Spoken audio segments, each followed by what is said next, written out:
Matthew chapter 13, verse 1 to 23. Nang araw ding iyon, lumabas ng bahay si Jesus at naupo sa tabi ng lawa.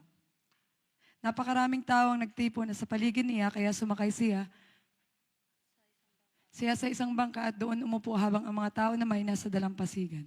Marami siyang itinuro sa kanila sa pamamagitan ng mga talinhaga o paghahalin tulad. Sinabi niya, may isang magsasakang naghasik sa binhi. Sa kanyang paghahasik, may mga binhing nahulog sa tabi ng daan. Dumating ang mga ibon at tinuka ang mga binhing iyon.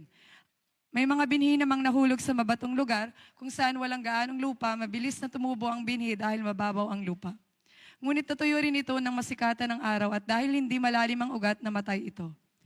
May mga binhi namang nahulog sa lupang may matitinik na damo, lumago ang mga damo at natakpan ang mga tumutubong binhi. Ang iba na may nahulog sa mabuting lupa, lumago at namunga. Ang iba na may napakarami ng bunga. Ang iba yung marami-rami at ang iba na may katamtaman lamang. Kayong mga nakikinig, dapat ninyong itong pag-isipan. Pagkatapos lumapit kay Jesus sa mga tagasunod niya at nagtanong, bakit po kayo gumamit ng mga talinhaga sa pagtuturo sa mga tao? Sumagot si Jesus, ipinagkaloob sa inyo na malaman ang mga lihim tungkol sa paghahari ng Diyos, pero hindi ito pinagkaloob sa iba. Sapagkat ang taong sumusunod sa narinig niyang katotohanan ay bibigyan pa ng higit na pangunawa, ngunit ang taong hindi sumusunod sa katotohanan, kahit ang kaunti niyang naunawaan ay kukunin pa sa kanya. Kaya nagsalita ako sa kanila sa pamagitan ng talinhaga, dahil tumitingin sila pero hindi nakakakita, at nakikinig pero hindi naman nakakaunawa. Sa kanila natupad ang sinabi noon ni Isaiah, makinig man kayo ng makinig, hindi kayo makakaunawa. Tumingin man kayo ng tumingin, hindi kayo makakakita. Dahil matigas ang puso ng mga tao, tinakpan nila ang kanilang mga tainga at ipinikit ang kanilang mga mata dahil baka makakita sila at makarinig. At maunawaan nila kung ano ang tama at magbalik loob sila sa akin at pagalingin ko sila. Ngunit mapalad kayo dahil nakakakita kayo at nakakaunawa. Sinabi ko sa inyo ang totoo, maraming propeta at matutuwid na tao noon ang nag-aangad na makakita at makarinig ng nakikita at naririnig ninyo ngayon, pero hindi ito nangyari sa kanilang panahon. Pakinggan ninyo ang kahulugan ng talinhagang tungkol sa maghahasik. Ang tabi ng daan kung saan nahulog ang ilang binhi ay ang mga taong nakinig ng mensahe tungkol sa paghahari ng Diyos pero hindi nakaunawa. Dumating si Satanas at tinagaw ang salita sa kanilang puso. Ang mabatong lugar kung saan nahulog ang ibang binhi ay ang mga taong nakinig sa salita ng Diyos at masaya itong tinanggap agad. Ngunit hindi taimtim sa puso ang kanilang pagtanggap, kaya hindi tumagal ang kanilang pananampalataya pagdating ng kahirapan o pag-uusig dahil sa salita ng Diyos na kanilang tinanggap, agad silang tumalikod sa kanilang pananampalataya. Ang lupang matitinik na damo kung saan nahulog ang iba pang binhi ay ang mga taong nakinig ng salita ng Diyos. Ngunit dahil sa mga lalahanin dito sa mundo at sa paghahangad na yumaman, nalimutan nila ang salita ng Diyos kaya hindi namunga ang salita sa buhay nila. Ngunit ang mabuting lupang hinasikan ng binhi ay ang taong nakikinig sa salita ng Diyos at nakakaunawa nito, kaya namumunga ito sa kanilang buhay. Ang iba'y napakarami ang bunga, ang iba'y marami, at ang iba na may katamtaman lamang. Amen.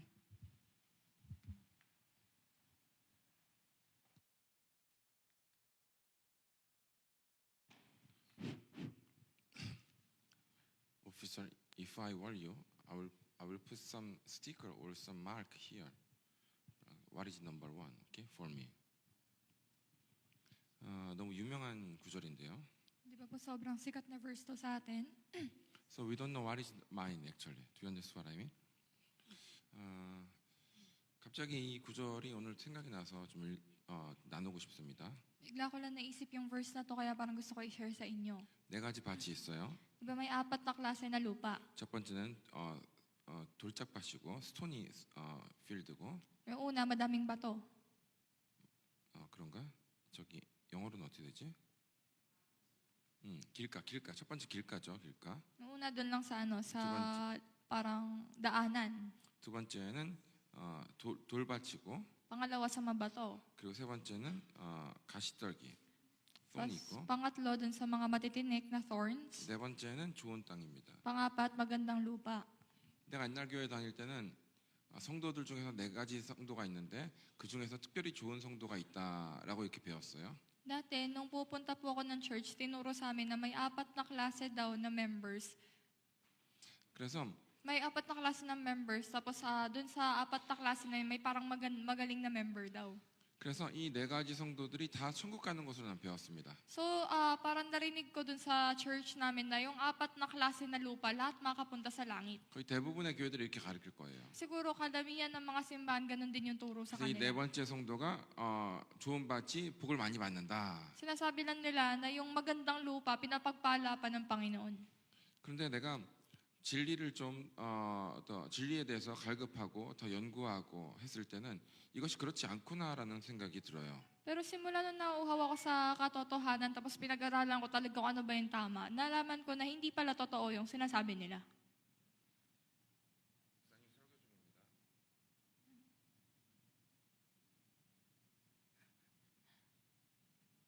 경주 패서 콜미.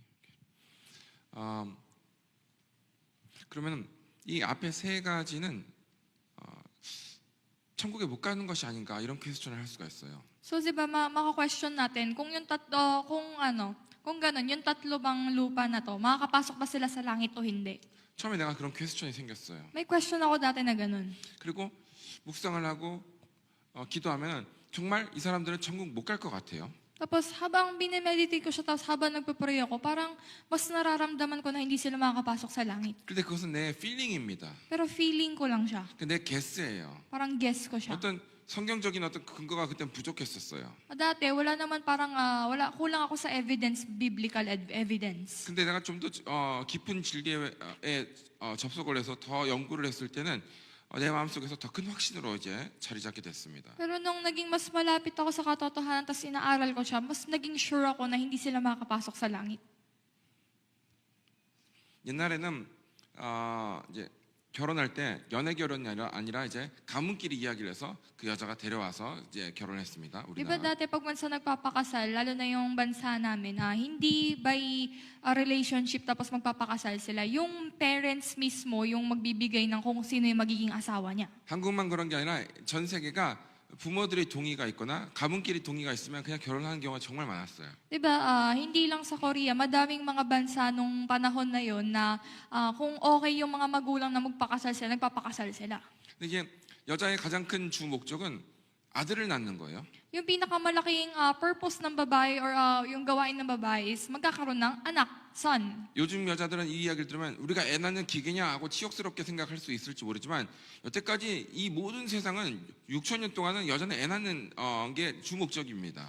So, di ba baka sabihin ng babae sa panahon natin na para machine ba kami para mga anak, ganun, baka magalit sila. Pero hindi. So, for 6,000 years, ganun yung pinaka-purpose ng babae. 성경에서도 낳아서 번성하라고 하잖아요. Di ba sinasabi din po sa Bible na mag-multiply kayo?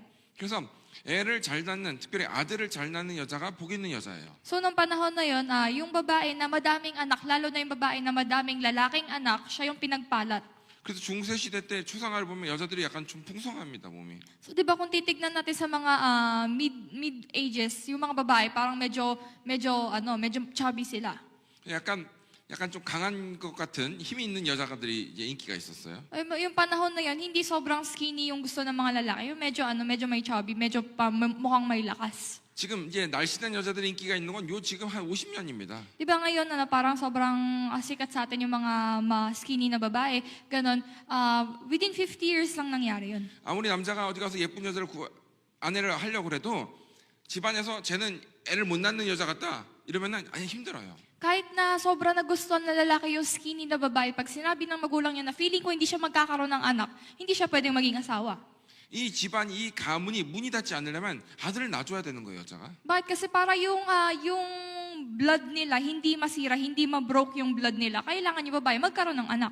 이 수백 년, 수천 년 동안 이어졌던 이 가문이 여자 하나 잘못 들어와서 그냥 없어질 수가 있어요. For hundreds and thousand years na maintain yung line nila, pero dahil iba yung parang kakaiba yung naging asawa niya, pwedeng masira yung line nila.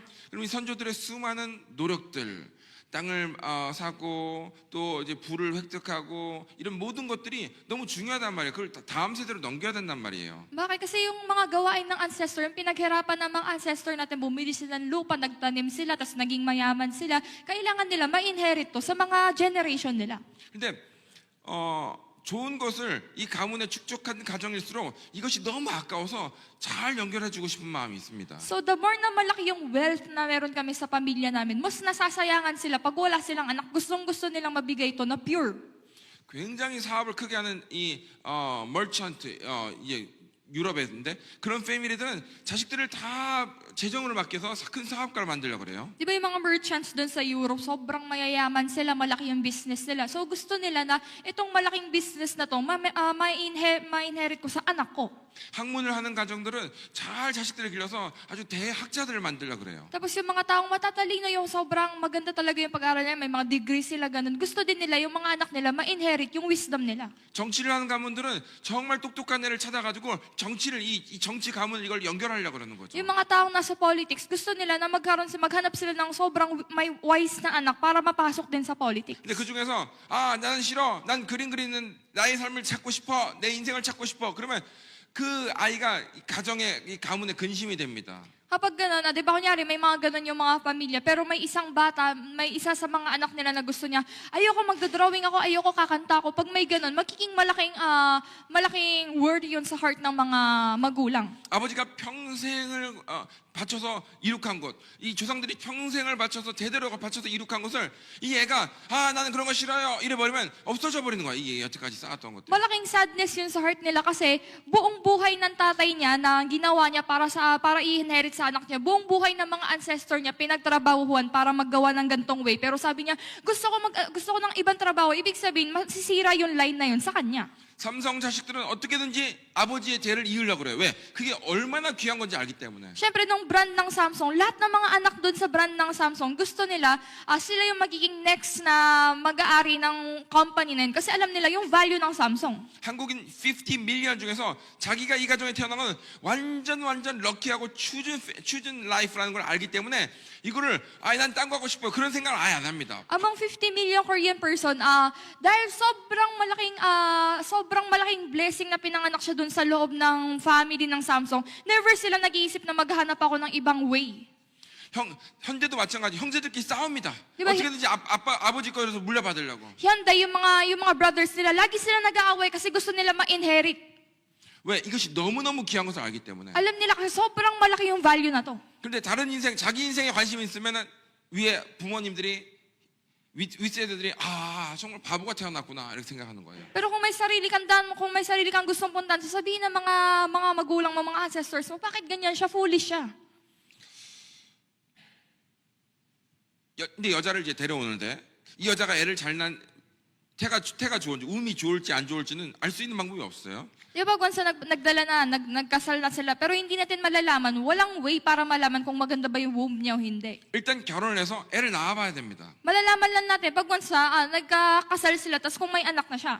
근데 임신이 잘 안 되는 여자가 있어요. Di ba may mga babae na mahirap maging pregnant? 지금의 초음파가 있지만 울트라 웨이브인가? Dito ngayon parang may laser na tayo para tignan yung loob ng womb, ganyan. Parang nakikita na natin. 옛날엔 그런 게 없어서 이 안에 이 태가 좋은지 안 좋은지를 미리 알 수가 없어요. Pero dati walang ganong medical system, kaya hindi nila alam kung maganda ba yung laman ng tiyan mo o hindi.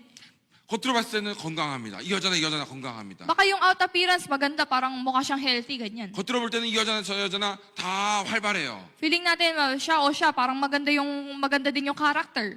그래서 또 이 가문을 이을 의지들이 이 여자들이 다 있어요. Nyari, dalawang babae na to, may willing din sila na magkaroon sila ng anak para ma-continue yung blood nila. 근데 결혼을 하고 애를 낳아봐야지 이 여자 태가 안 좋은 여자구나를 깨닫습니다. Pero doon lang natin malalaman after na magkasal kayo kung magkakaroon siya ng anak o hindi. Doon mo malalaman kung maganda yung womb niya o hindi. 이거는 가장 귀한 부분이기 때문에 몸에 안에 있죠. Diba dahil ito yung pinaka-precious part ng body, nasa loob ng katawan. 그리고 여자가 이렇게 잘 감쌀 수 있는 위치에 이제 태가 있습니다. At saka yung womb, nasa parte na mapoprotektahan ng babae ng maayos, parang magaganon niya. 태가 뒤에 있든지 옆에 있으면 애를 감싸기도 힘들 거예요. 무슨 일 있을 때. Kung iisipin natin yung womb ng babae nasa likod or nasa side, mahirap hawakan.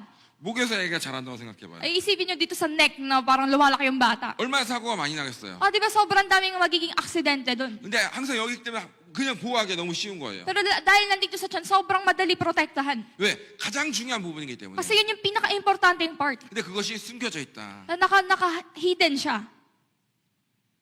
그 성능은 씨를 넣어봐야지 압니다. Malalaman lang natin yung function nun pag once na may seed na sa loob. 밭도 마찬가지예요. Ganun din po sa lupa. 겉으로 볼 때는 다 똑같은 밭입니다. May kita natin na pag sa ating eyes ng tao na maganda yung lupa ng lahat. 아주 짙은 갈색이에요.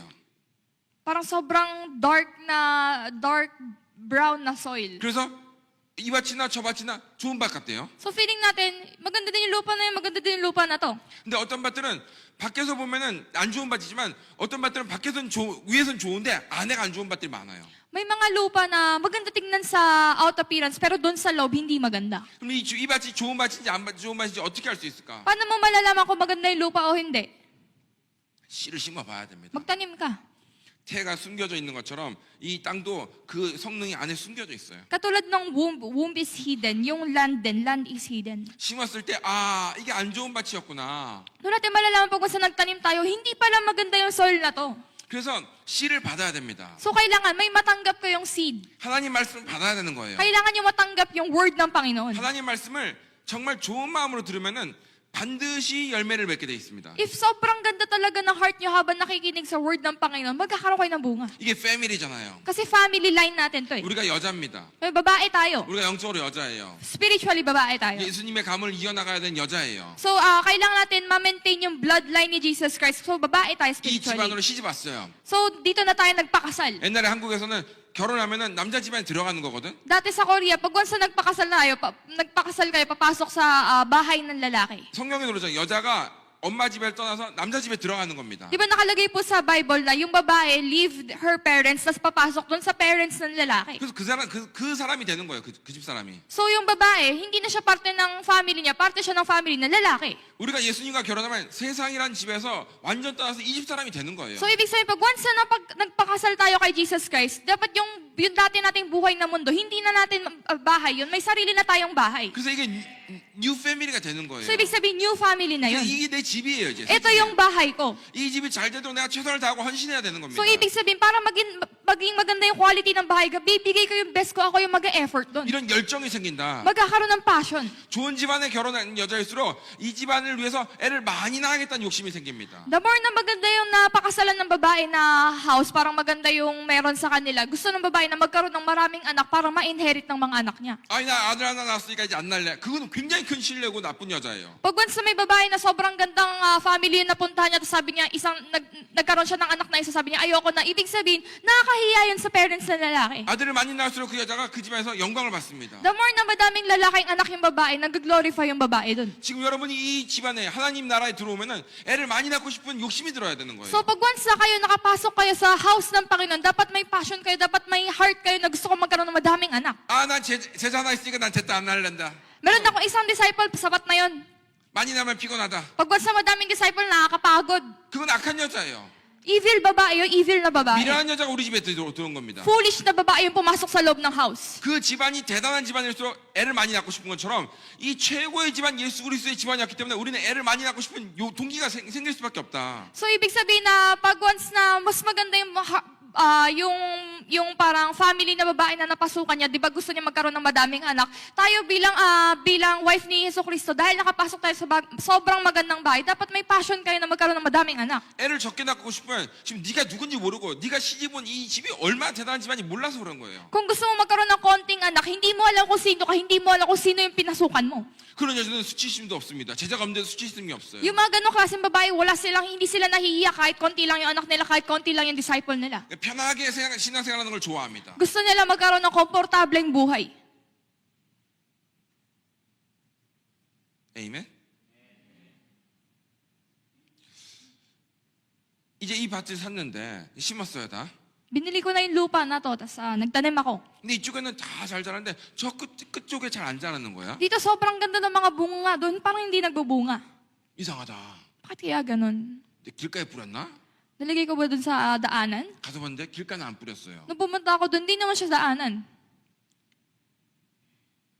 위에 가시떨기가 있나?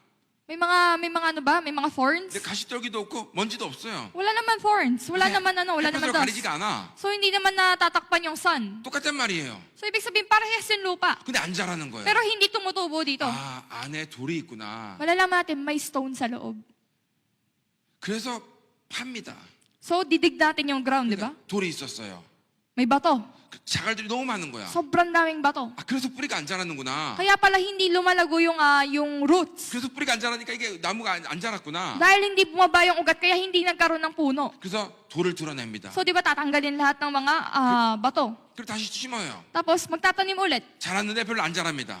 Parang tumubo siya pero hindi malaki yung tubo. 작년보다 잘 자랐는데 다른 거 여기에 비하면 안 자란 거예요. Tumubo siya compare sa last year, pero compare sa mga magandang tubo, hindi siya tumubo na maayos. 그럼 올해 추수하고 나서 내년에 씨를 뿌릴 때 더 파가지고 더 깊은 돌들을 뽑아낼 겁니다. So, ibig sabihin, after ng harvesting ngayon, na-harvest na nila, next year, pag mag-harvest siya, dapat magdidig siya sa deep ground, tapos para tanggalin yung mga bato. 그래서 심어야지 그 안에 얼마나 많은 안 좋은 것들이 있다는 걸 알게 되는 거예요. So, ibig sabihin, kailangan mo magtanim para malaman mo kung anong masama yung nasa loob mo. 그래서 그것들을 덜어내면서 좋은 밭이 되어가는 겁니다. Para marunong malaman mo kung ano yung kailangan mong tanggalin para maging magandang lupa ka. 그러니까 심지를 않으면 그 밭은 그대로 계속 안 좋은 밭일 가능성이 많아요. So, ibig sabihin, kung hindi ka magtatanim, forever, hindi maganda yung lupa na yun. 근데 원래 태어날 때부터 좋은 밭은 별로 없습니다. Alam niyo ba, hindi sa una pa lang maganda yung mga lupa. 부지런한 농부들은 아무리 안 좋은 땅이라도 그걸 좋은 밭으로 만듭니다. 다 걸러내거든 나쁜 것들을. Yung mga sobrang masipag na farmers, kahit sobrang pangit ng lupa, ginagawa nilang magandang lupa kasi masipag sila. Are you listening well?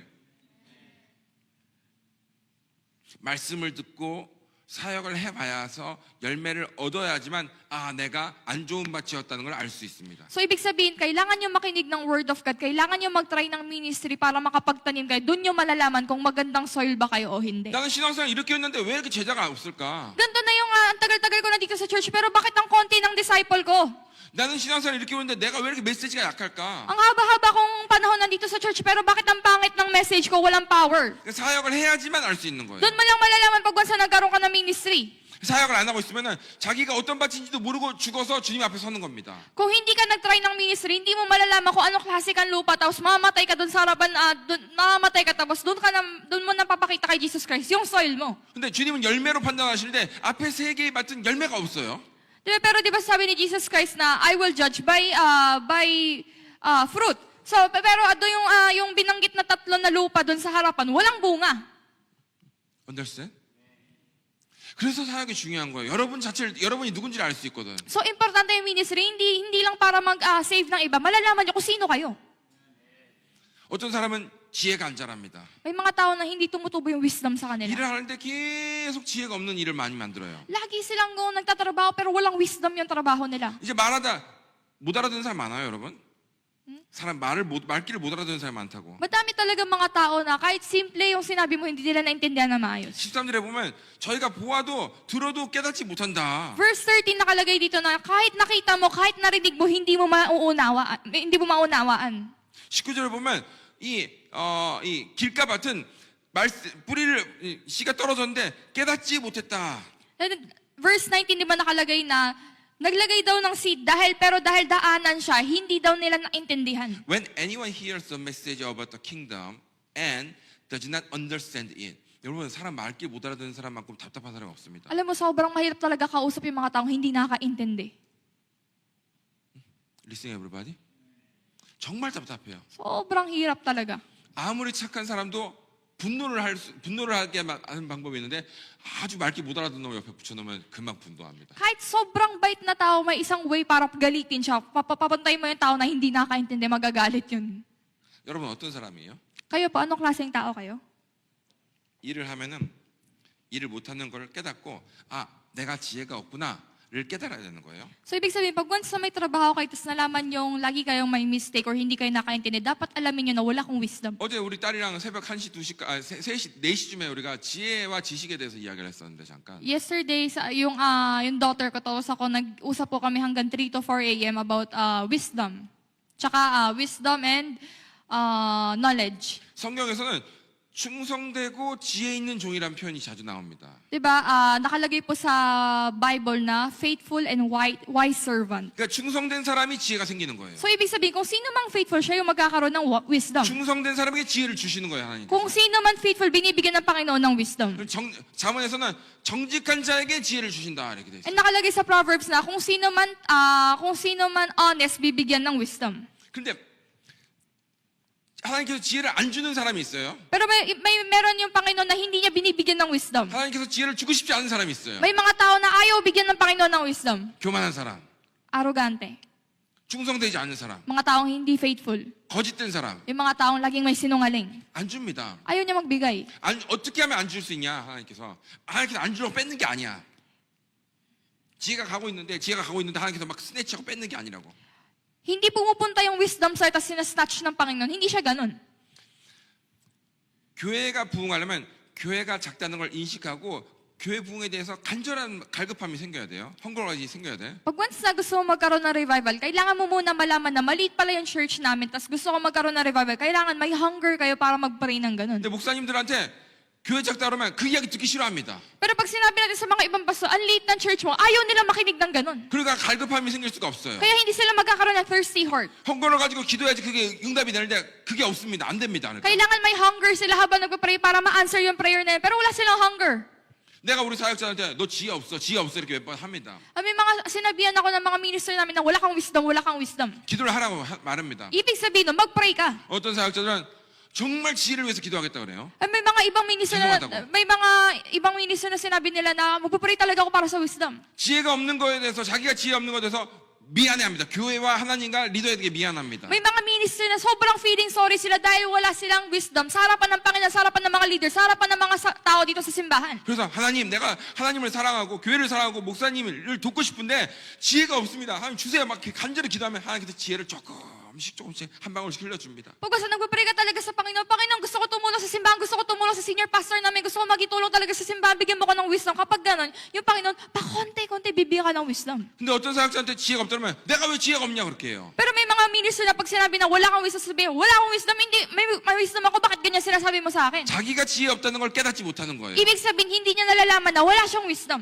그렇게 하면 절대 기도 안 합니다. Kapag ganon, hindi siya makapag-pray. 간절하게 기도를 안 해요. Hindi siya magkakaroon ng hunger. 남들이 기도하니까 나도 하나님 지혜를 주세요 하지만 이 10년 깊숙한 곳에서 지혜가 없어서 너무 마음이 갈급한 것이 없기 때문에 그게 진실한 기도가 되지 못하고 응답이 안 됩니다. Dahil lahat ng tao nagpa-pray to, at dahil sa wisdom, sige, mag-pray din ako, Panginoon, bigyan mo ko ng wisdom. Pero kapag ganun, dahil walang hunger deep inside you, hindi matutupad yung prayer mo kasi hindi siya nanggagaling sa heart mo. 그래서 성경에서 깨닫지 못한다. Kaya sinabi sa Bible na hindi sila nakakaintindi. 글을 못 읽었다. 귀가 안 들렸다가 아니야.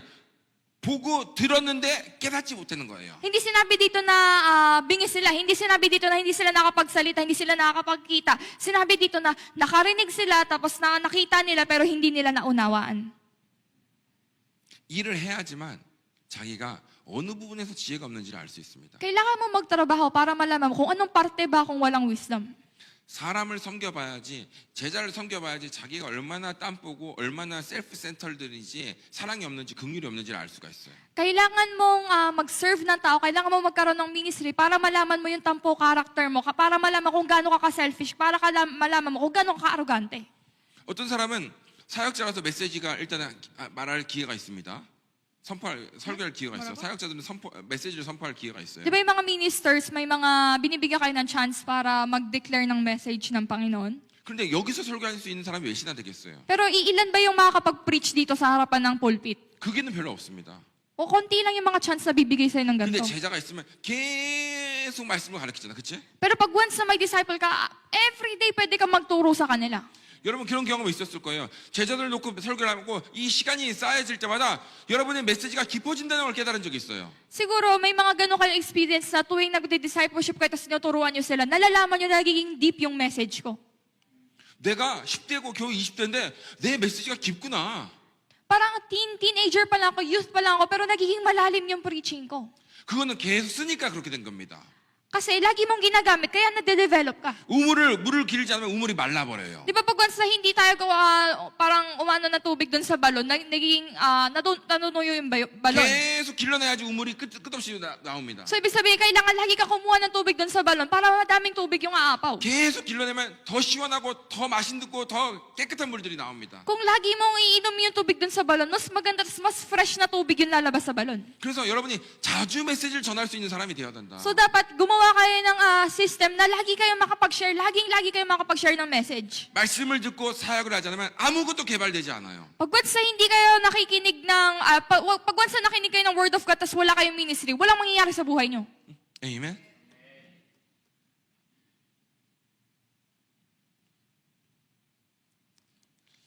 설교를 너무 하고 싶은 마음이 드는 사람들이 있을 거예요. Siguro meron dito mga tao na gusto ko talaga mag-preach. 아무나 자꾸 말하고 싶은 설교를 하고 싶은. Kahit sino gusto kong hawakan, tas gusto kong mag-preach. 어떤 사람은 사람들 앞에 어떤 목사님은 사람들 앞에서 말하는 게 너무 부끄러워가지고 산에 올라가서 나무들한테 설교를 했대요.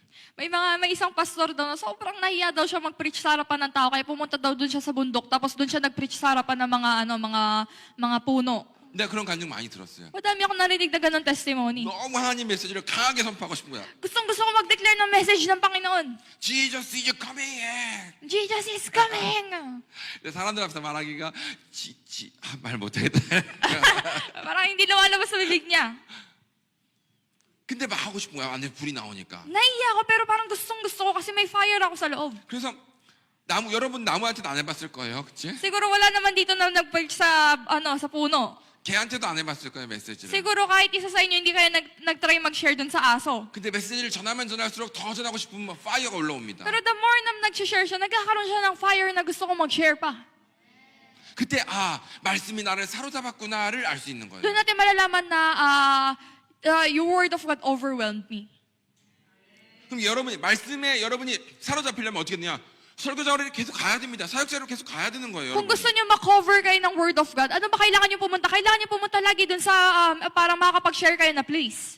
이렇게 잘하기 시작하면 이 헌신을 더 하고 싶은 마음이 생기는 거죠. Pag once na lumago kayo ng ganito, mas magkakaroon kayo ng heart na gusto ko pa mag-sacrifice, gusto ko pa mag-serve sa ibang tao. 그래서 예배 시간에 일찍 옵니다. Kaya mas maaga silang pupunta ng bago mag-worship. 내 자리 딱 앉아야지. 좋은 자리에 앉아야지. 딱 앉는 게 아니라 일찍 와서 뭐 도울 게 없나 이렇게 봅니다. Parang pupunta ako sa magandang upuan, hindi ganun. Parang titingin siya, ano ba yung pwede kong itulong sa simbahan? 의자라도 좀 어레인지를 할까? Ayusin ko ba yung upuan ng simbahan? 쓰레기도 주울까? Or maglilinis ako? 오피서들한테 뭐 필요한 건 있는지 물어볼까? Magtatanong ba ako sa mga officers kung may kailangan sila? 반드시 헌신하고 싶은 마음이 생겨요. Magkakaroon ka ng serving heart. 자기가 옛날에 세상에 속했고 자기 인생에 속했을 때는 그런 게 없습니다. 그냥 와서 그냥 은혜 받으면 다예요. Dati nung part ka ng mundo, wala kang ganun. Basta pumunta ka lang sa simbahan, tapos mabless yung sarili mo, okay ka na dun, sapat ka na dun. 근데 하나님 나라에 속했을수록 즉 거듭났을수록 정말 헌신하고 싶은 마음이 들어가지고 어떻게든지 예배를 섬기고 싶은 마음이 듭니다. Pero the more na malapit ka sa kingdom of God, the more na parte ka ng simbahan, the parte ka ng kingdom of God, gusto mo mag-serve talaga sa ibang tao. 교회를 섬기고 싶은 마음이 막 생길 수밖에 없어요. Magkakaroon ka ng heart na gusto ko talaga mag-serve para sa simbahan. 기도를 해도 목회자 가정에 더 기도를 하고 싶은 마음이 생깁니다. Kahit na magpapray ako, hindi para sa sarili ko, parang gusto kong supportahan yung family ng senior pastor ko. 거듭나지 않은 사람들은 지기도만 합니다. Yung mga taong hindi born again, lagi sila nagpapray para sa sarili lang nila. 목사님도 알아서 하겠지. Bahala na yung senior pastor namin, madami na nagpapray para sa 목사님 kanya. 제자들이 알아서 하겠지. Madami na siyang disciple. 근데 거듭날수록 이 가정에 헌신하고 싶은 마음이 생기기 때문에 그렇게 중보기도를 많이 하게 돼 있어요. Pero the more na nagiging born again ka, gusto mong mag-sacrifice para sa family ng senior pastor, kaya mas magiging intercessor ka para sa 그런 kanila. 사람은 열매를 많이 맺는다. Yung mga ganong klaseng tao, magkakaroon ng madaming bunga. 30배, 60배, 100배의 열매를 맺어요. Di ba sinabi ko sa Bible, 30 times, 60 times, and 100 times? 봐봐, 앞에서는 지금 열매가 없는 사람들이 많이 있는데 세 종류가 Di ba dito sa tatlong lupa, binanggit tungkol sa mga taong walang bunga? 하나가 나도 큰 차이인데 30, 60, 100개가 나는 거예요. Kumbaga, kahit isa lang yung bunga, malaki yung difference sa mga taong walang bunga. Malaki yung difference yung mga isang bunga. Pero sabi daw, 30 times, 60 times, and 100 times ang magiging gap natin. 좋은 땅에 심겨진 망고나무는 열매를 100개를 맺고 있는데 안 좋은 밭에 심겨진 망고나무는 자라지도 않고 조금 해가지고 열매를 안 맺는다고 생각해봐요. So isipin nyo, magandang lupa tinanim yung mango tree, tapos yung isa sa hindi magandang lupa. Yung sa magandang lupa, 100 yung mango na bumubunga sa kanya. Yung isa, kahit isa walang bunga, parang maliit pa rin. 그럼 주인이 어떻게 할까? Ano gagawin ng may-ari? 성경에 나오잖아요. Di ba nakalagay sa Bible? 뽑아라 저거. Bunutin mo. 땅만 아깝지 않냐? 딴 거 심자. Sayang yung lupa, magtanim tayo ng iba. 농부가 3년만 더 기회를 주세요. Sabihin na farmer, 3 years lang, bigyan mo ko ng chance. 성경에 나옵니다 그게. Nakalagay po sa Bible.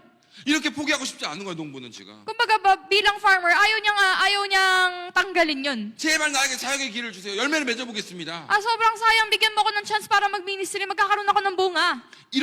이런 선에 놓여 있는 사람이 있어요. May mga tao na nasa parang line, nasa gitna ng line. 완전 인도 아니고 아웃도 아니고 딱 그냥 서 있는 사람들이 있어요. Hindi siya in or hindi siya out, nandun siya nakatayo sa gitna. 그런 사람들에게 어떤 마음이 임할까요? Yung mga ganun tao, ano kayang heart yung papasok sa kanila? 그만두고 싶습니다, 사역을. Ayoko na. 재미가 없어요. Ayoko na mag-ministry. 너무 푸시하면 싫어요. Pag once na pinupush sila, parang tao dito, nababurn out sila. 해도 재미가 없습니다. Kahit na gusto nila, kahit na mag-open sila ng ministry, hindi sila masaya. 여러분 돈이 벌어져야지 사업에 재미가 있는 거예요. Di ba, mas masaya mag-business. Pag once na nagkakaroon ng pera, nagkakaroon tayo ng income doon.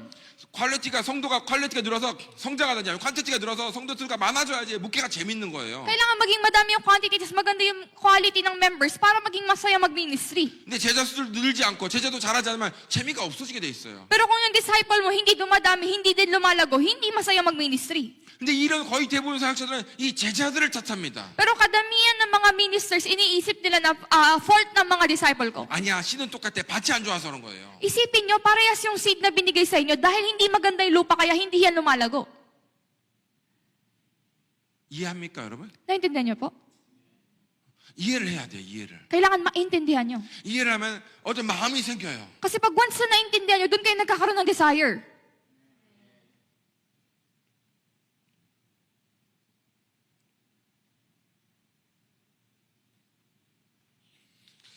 오늘 성경 읽으면서 어떻게 정말 자주 보는 메시지지만 어떻게 밭이라는 거를 하나님께서 천국을 그렇게 비유를 두셨을까? Habang binabasa ko to kanina, parang sobrang na-amaze ako sa Panginoon na bakit pa kaya lupa yung binigay niya na example? 위에 숨겨져 있는 천국을 이야기하려고 밑에 숨겨져 있는 밭을 이야기하는 거야. 참 지혜로우시죠, 예수님이? Kumbaga, yung heaven, hidden siya dun sa taas. Pero parang i-explain yung hidden na heaven dun sa taas. In-explain niya yung lupa na which is hidden underground. 여러분에 대해서 관심이 있습니까? May paki ba kayo sa sarili nyo? 여러분이 어떤 밭이 있는지 여러분 관심이 있어요? May paki ba kayo kung anong lupa kayo? 겉으로 볼 땐 똑같다니까. Kung titignan ng ibang tao, pare-parehas lang kayo. 옷 잘 입고 예쁜 옷 입고 있으면 다 좋은 성도 같이 보입니다. Kung maganda yung damit nyo, mukha kayong magagaling na mga members. 앞자리에 앉으면 다 좋은 성도 같아요. Kung nakaupo ka sa harapan, feeling ng mga ibang tao, sige, magaling ka na parang lagi ka nakikinig sa harapan. 근데 이 안에 내 심령은 모르는 거라니까, 내 영혼의 상태는. Pero doon sa loob mo, yung itsura ng soul mo, ikaw lang, hindi mo malalaman yun na hindi ka nagtatanim.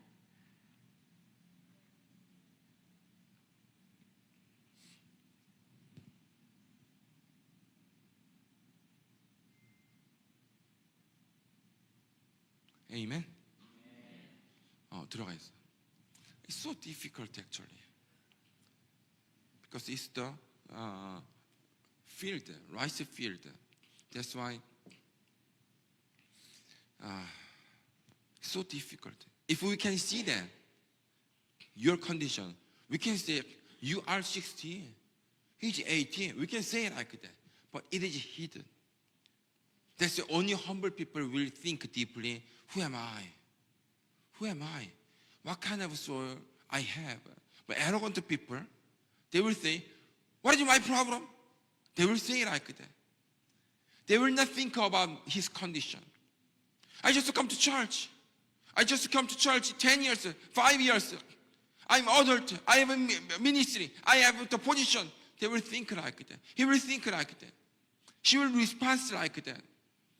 But what kind of soul we have? It's so difficult and important. Everybody, look at me. I wish everybody have some passion for your fruit. Amen? Do you have a passion for your fruit?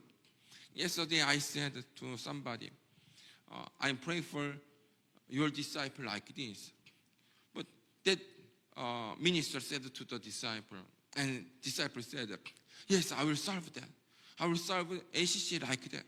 So very happy. Recently, 2 to 3 people, I said, I pray for your disciple like this. I pray for your disciple like that. Parang nurse or something like that. They are happy very, very much. And most of them, they say, I'm so happy to serve this kingdom. if senior pastor want, I will edit my direction and I want to serve. So they have the fire to serve this family. Amen. Please have much fruit before Jesus Christ.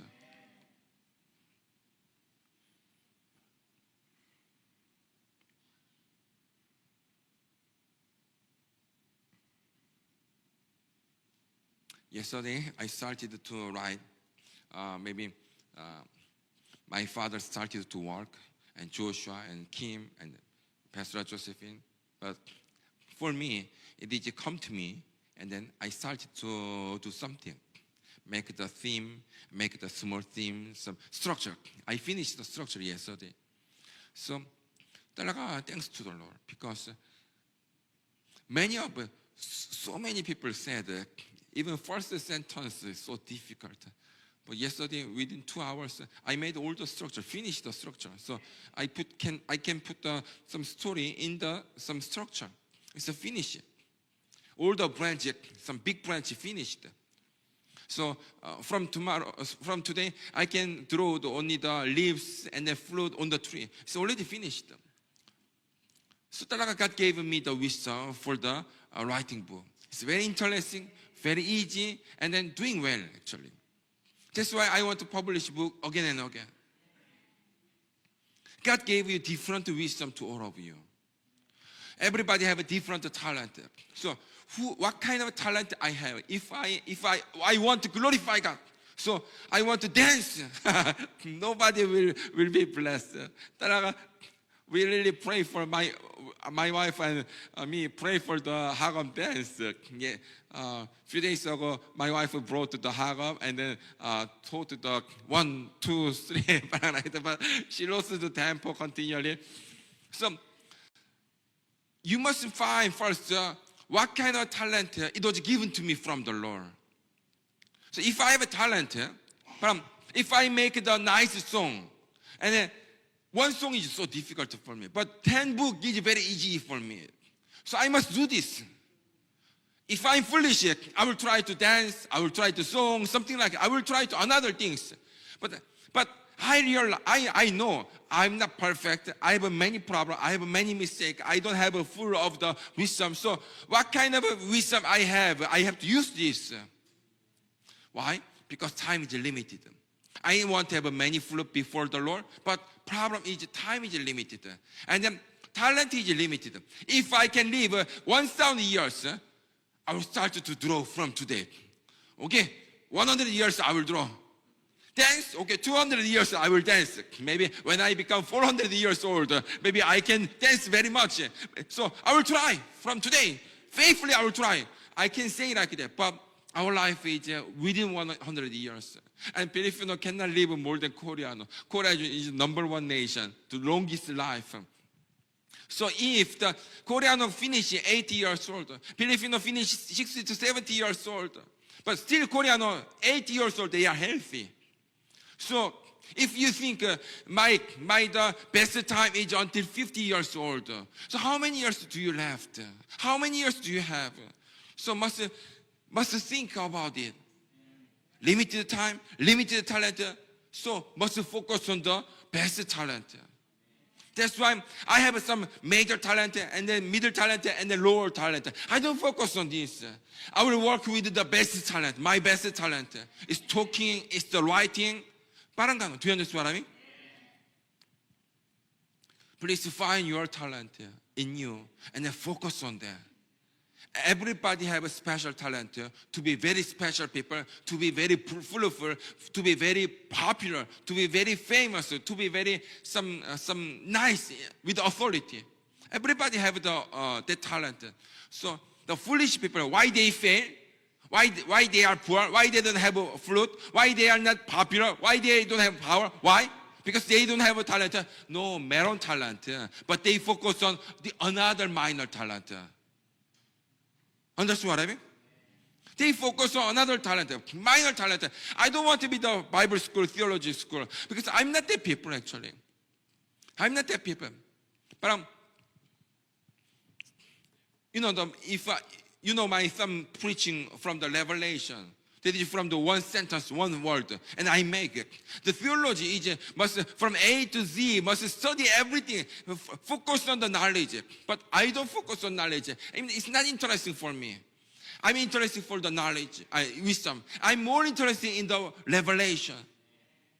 Do you understand what I mean? That's why are different. But somebody, they are very they are very happy when they read one book, another book, another book.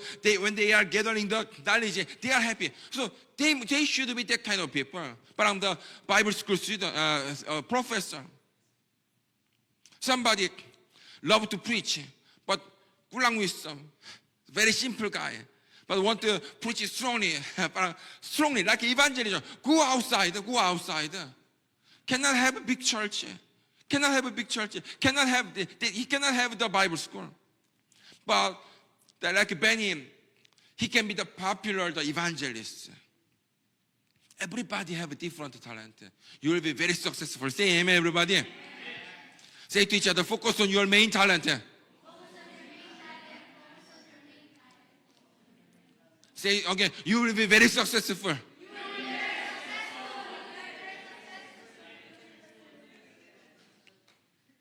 Some pastor, any kind of the different job, if they failed, if they are not good life, because they focus on the another middle talent or the minor talent. It's really foolish, actually. Amen, everybody. If you are so blessed, your main talent is not more than 10, actually. I 나고 그라베, I dance well, sing well, something. Cannot. Actually. 3 to 5.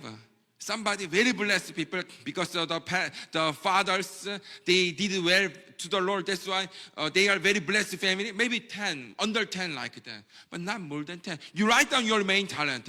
What is the best? I'm super excellent than another people. What is that? You write down so you will know it is main talent, and you show. I think this is my main talent. How do you think? If you show 2 to 3 people, they will agree. If I write down dance, singing, you will say, no, Pastor, you must pray again. You will say, very simply, no. I don't need to talk with my wife. I don't need to talk with my daughter because I know that well. If I have confusion, if I talk with one or 2 people, they know all. They know all. We met one pastor here. I will finish with this. My wife knows the pastor, but husband, missionary, it's very shy style. Very shy. It's 1 hour distance. So Daniel Lee came here and then want to visit because his friend Song came also. Song's wife knows that missionary wife, so want to meet. But the husband is shy. That's why Daniel Lee said, "Oh, Song, I want to follow you. I want to meet that guy." They called. The pastor said, "Don't come my house." Very shy. Never meet the Korean. I also want to meet my wife with that pastor. More than 10 years relationship. So we want a couple bonding. But no one can see his face. So shy guy. So nervous guy. So we have cancer. Why he become the missionary? If he is very nervous to talk in front of people, if he is very shy to talk in front of people, why becomes pastor? So that's why very kulang flow. When the Samchok Church came, you know my character. So when I have if I go to Korea, I drive, go to Gyeongju and then Busan or Samcheok or wherever. When I drive, it's about picnic for me. Driving 5 hours, 7 hour picnic. And if I arrive, preach. Before preach, eating. And then coffee shop, nice, in front of, before the seashore. And then preaching. And after that, some small bonding until 2 a.m., 3 a.m. And then it's nice. And then next day, go to another city. So nice. But they say, rest, please. You need rest. I'm resting. You know, you need a picnic. Perfect. Oh, it's perfect picnic. But they can understand. So my wife said, my wife does not have any stress for preaching. Zero stress. So that is his bonding. That is his vacation. That is his free time. So they can understand. 딸라가, are you not nervous? You don't have tension. You don't worry for the preaching at night. If meron preaching at night, 딸라가 왈랑 rest. 왈랑 rest. New church pastor. Now we have this connection, the relationship. If I ask, you come here to preach. When I say, he say, oh, stomach ache, I will go to Shia. We really left. He said, 딸라가, before we have some our bonding outside, right? Some camp. Yeah. So from that moment, I have some stomach ache. That day, he go to CR 3 to 5 times. So his wife passed away already. He said to me, if we want to give some preaching to my husband, you must say before 1 hour.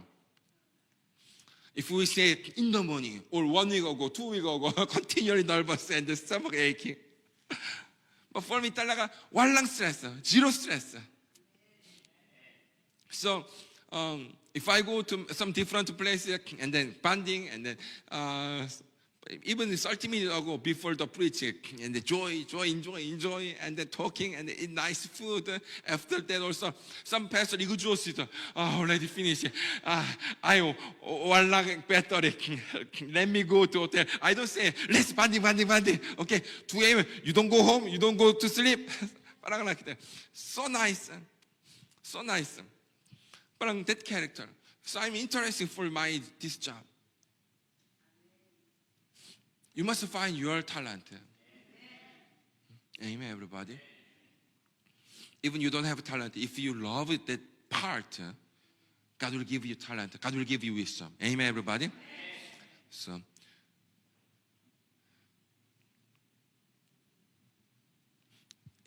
you are the wonderful soil, but the problem is because some stony thorn or some rocky stony is under the soil. That's why diligently please take care of your soil, and then you will be very full.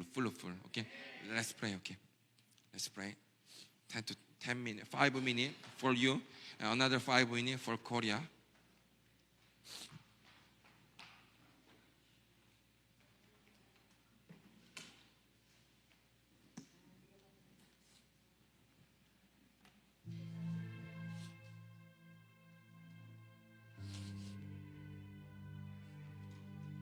Pray for your talent.